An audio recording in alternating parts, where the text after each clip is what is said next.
Yesterday, I spoke with the defense attorney who filed the motion that first exposed the relationship between Fulton County DA Phony Willis and now former Special Prosecutor Nathan Wade. Defense attorney Ashley Merchant represents Michael Roman. He was indicted along with former President Donald Trump and more than a dozen others. Here's part 2 of that interview. Your client, Michael Roman, what does the indictment say that he did? The indictment say, and how is he? I mean, how is he getting through this? I mean, what's the impact on him and his family? Because every defendant, guilty or innocent, has a huge family impact. Completely. I mean, a huge family impact. Just the fear of going to trial, the fear of what could happen, watching what's happened so far, wondering if you're going to get a fair trial. I mean, that is terrifying. I can tell you his charges, ironically, are false statements, but it's conspiring to file false statements. So the counts that he's charged with in the indictment, they're essentially saying that he conspired with other people to help get the elector slate filed, and that because that was a false slate, he therefore conspired to commit a crime.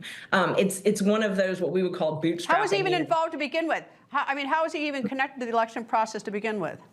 He worked for the campaign. So he was actually, his official title was Election Day Chairperson. So he worked for the campaign. But I think the best way to describe it is more of a logistics type person, not anyone that's why nobody knows his name. He's not one of those people that is out there making statements and things like that. More of a logistics, more of like, my paralegal who's filing things for me, moving things around, working at my direction. I think it's more akin to something like that. But I can tell you he's got kids. I mean, this has been heartbreaking to see what he's going through and what every criminal defendant goes through when they're accused of something that they didn't do and they have to fight just for their fair day in court and for a fair trial. And they've got so much public opinion against them, and it takes so long for them to finally get to the point where they can get their side of the story told. And probably what people don't realize is if you're one of 19, I guess it's been whittled down, defendants, is that, well, your trial, if you were the only defendant trialed singly, it might take 2 days and cost X number of dollars. But when you're in a case that there are 19 defendants, it could take really a long time, a lot of hours, and it really does, in many instances, these multi-defendant cases, bankrupt people. Oh, and Greta, I am convinced that's why the people that we saw pled, because we saw a couple lawyers who were later in their careers. And, if you have worked your whole life to amass a savings and you just want to spend time with your grandkids, you get indicted. Do you want to spend the next 2 years of your life sitting in a courtroom paying lawyers to defend you? Or do you want to go travel the world with that money and retire in peace? I mean, it's one of those decisions. So it does not surprise me at all that those folks took pleas. I can't say that I wouldn't plead to something I didn't do if I was in that same situation. So, they got offered probation. They got offered probation. I would have leaned on my client to take that. They offered probation and write a letter of apology. I mean, you'd actually be insane not to take that. Yeah. Their whole punishment was $5,000. I mean, that they would spend that in 1 day defending themselves. It's a no-brainer, really. So, people are saying, oh, well, it's been such a successful prosecution. They got a couple of pleas for $5,000 fines. That, on all of the resources brought on this case, all of the allegations made, all of the efforts, I don't know that that's, this big slam dunk over this, wonderful prosecution. I take issue with that. The invoices that I saw of Nathan Wade's bills, a couple things. Number one is, I think it's over a period of about 18 months, but how much in general do prosecutors make in that community? So I'm thinking if she went inside, used one of her inside offices, that. Secondly, is that it's in block billing. I don't know what the habit is down in Georgia, but I build in 6-minute increments. I didn't build in 24-hour blocks. I've never seen, but maybe that's part of the legal culture down in there. But I was scandalized by the billing. Can you shed some light on that and tell me how it's done in Georgia? You are correct. I think most lawyers were scandalized by the billing. My husband used to work at a firm. They billed in 6-minute increments. Whenever I've billed for the government, I work in 10-minute increments. Anybody who does government defense work, which, the federal government still pays lawyers to do defense work, there is no way that this would ever have been approved if you submitted a bill like this. If you submitted it to a private client, they would have sent it back. If you submitted it to a public client, the government, they would have sent it back. But what we had here was we had a situation where only one person had to approve the bill, and it was Ms. Willis. So nobody is there to do this checks and balances because she just approves the bills. So if there's, 24 hours for drafting, yet we haven't seen a single document that Mr. Wade actually drafted. Not one single document. But who's asking that question? Nobody's asking that. the majority actually did a fun little exercise to see how much of the bills were spent on team meetings. And what he did was he called them different things. He called them team meetings, team brain drain, team conference, team review. But that's essentially sitting around in a room talking with everybody else who's being paid a government salary about a case. When he's sitting in court, he's billing $250 an hour. He's not arguing. The other people are arguing, but he's sitting there billing. And so that's why we see these huge bills, because he's essentially being paid to just sit there and manage everything while other people are doing the work. It's incredible, and it would never work in private practice. Who are those other people? Is that a separate staff that he's hired, or are those lawyers in her office? Lawyers in her office, and they're very good lawyers in her office, very capable lawyers in her office that are doing the heavy lifting in this case. So, I've never heard a satisfactory explanation for why we needed this outside lawyer to handle this case, why we needed him when she's got staff that are great. And, you asked a good question. How much do they make? The top lawyers in her office make around $190,000, around $190,000.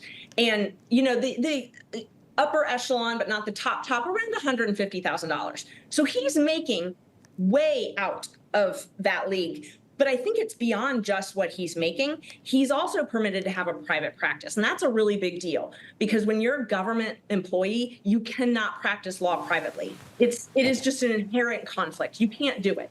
He's still able to do it. So he still has a private practice that he's able to make money off of while he's getting this government paycheck for this hourly rate. So, not only is she able to exceed the statutory, and there's statutory limitations on how much a district attorney can make, she's able to avoid this prohibition on outside work.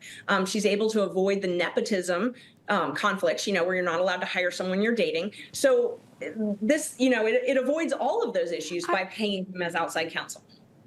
I'm surprised there wasn't a coup in her office of that staff to him. I mean, if he's just sitting there and he's getting $250 an hour, and they're doing the heavy lifting. I mean, I got to say, these prosecutors in their office are doing that. I don't understand, why there's some grumbling or leaking about that, but maybe they didn't particularly, it didn't bother them. But anyway, let me turn to one thing. I looked at that billing, and there were some meetings at the White House. Now, there could be some legitimate ones in terms of determining who the White House is willing to permit documents to come from, or there may be some logistics. There's also one, though, meeting with White House counsel, I think, in Athens, Georgia, which makes no sense to me.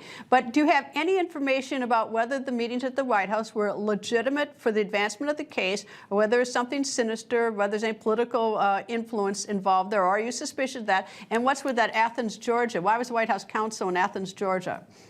We wondered about the Athens, Georgia, and the only thing that we could figure was there was some type of a legal symposium, because Georgia Law School is there, and it's a good law school. And so, there must have been something where someone from the White House was there, and so it just made sense for them to go over and meet there. And unfortunately, we don't know the content of all of the meetings that happened at the White House. What we've been told in court when we raised these issues, or that they did meet with the January 6th committee lawyers, they met with lawyers for DOJ, and that they were permitted access. They were able to actually listen to interviews, take notes. They weren't able to take documents out of there, but they were able to take things. But then when asked if we could have their notes, they were told that he didn't have any notes. Mr. Wade didn't have notes. So we don't have any notes from those meetings, but that's what we were told happened at those meetings. Well, not to get into the weeds, but what is the January 6th? What's the legal theory bringing the January 6th in your case? I mean, your case is about election interference in Georgia about and around the election, which would be November, early December. January 6th is 1,000 miles away and 6 weeks later. What would be the particular relevance that they'd have to spend time at the White House or the Department of Justice for that? Because then that happened after the fact. Your crime in theory was already completed. Right. I mean, and that makes perfect sense to me as well. Their explanation is that they were getting access to interviews, that a lot of the witnesses, because a lot of witnesses apparently were not just thrilled to come down to Georgia and testify in front of the grand jury. So they were getting access to witness interviews, interviews that the committee had actually done, the congressional committee had actually done. All of them, and the crazy thing is we're still getting discovery. So, whenever you hear people say, oh, well, we're trying to stall the case, if the district attorney wanted to try this case quickly, the day they indicted it, they would have handed us discovery. They would have had it ready. They would have said, come pick up your bond. Well, aren't they supposed to? aren't they obliged to? I mean, President Trump here in Washington, the day he got indicted here in Washington, his team got dumped with 12.5 million pages. I mean, discovery is supposed to be complete, and they're supposed to be over their investigation. They have the indictment, and supposedly they're getting ready for trial. You're still getting discovery now? I have discovery waiting for me at the DA's office to go pick up still. I think it's the 5th or 6th round of discovery. We are still getting more discovery. And the other thing, they had not had any of the transcripts from the special purpose grand jury transcribed. So we actually had to file a motion to litigate that to actually get those witnesses' testimony. And so they're still working to get through all of those and transcribe them. So we still don't know. Why haven't you gone? Why haven't you raised this at McAfee? I mean, look, defense lawyer has to be able to, look, I don't know if all your clients are guilty or not, but they're entitled to a fair trial, including entitled to discovery, know what the government has against them, and it can't just be this drip, drip, drip, drip, drip, because that simply isn't fair. They should provide the discovery at the get-go so that your client can exercise constitutional rights to have a fair trial. So why is he getting this drip, drip, drip? Apparently, it's not a very well organized prosecution. So I'll tell you what the law in Georgia says about that, and you will be shocked, I guarantee. They only have to give us discovery 10 days prior to trial. So McAfee has actually been above and beyond what the law in Georgia requires. It is essentially the Wild West of trials here in Georgia. We have not updated our discovery statute despite trying over and over again. And so the government does not have to give us their file until 10 days prior. Luckily, McAfee has a court order that has required them to continue to give us discovery early, but we don't have a statute to fall back on because the law does not actually require early and advanced discovery, which I agree with you is awful. And it does nothing to ensure a fair trial. It does nothing to ensure due process.